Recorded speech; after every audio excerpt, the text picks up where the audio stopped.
Okay, let's take a look at how to prepare a multi-step income statement.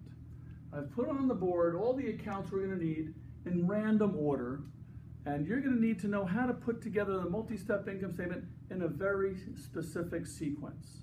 Okay? And so let's take a look. Revenue, sales of 900,000. Now, we have to subtract sales discounts, and I'm going to have to abbreviate a little bit. Sales discounts, 3,000. And I think it's a good idea to put brackets around the numbers you're going to subtract. This way you don't accidentally add them. We're also going to subtract sales returns and allowances right here. Sales returns and allowances.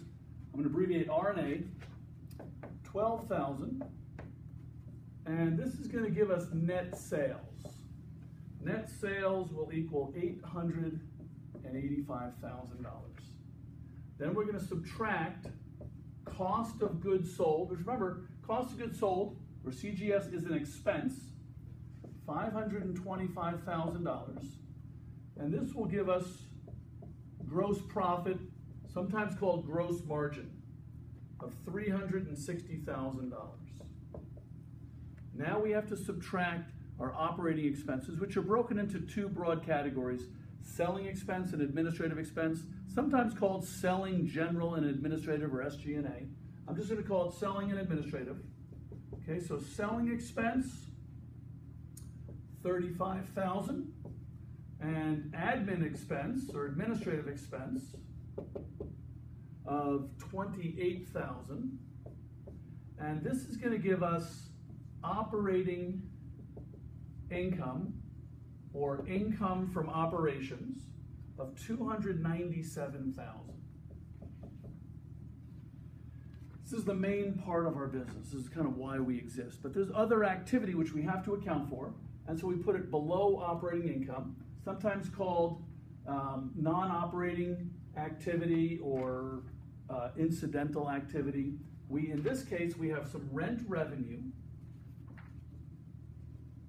And the rent revenue was $4,500, and we have some interest expense of $5,000, and this is going to give us income before taxes. Income before taxes, sometimes called taxable income in your financial accounting class, $296,500. Okay, we have an income tax rate of 30%, so we're going to multiply $296,500 times 30%, and that's going to give us our tax expense. And so $296,500 times 30% is $88,950.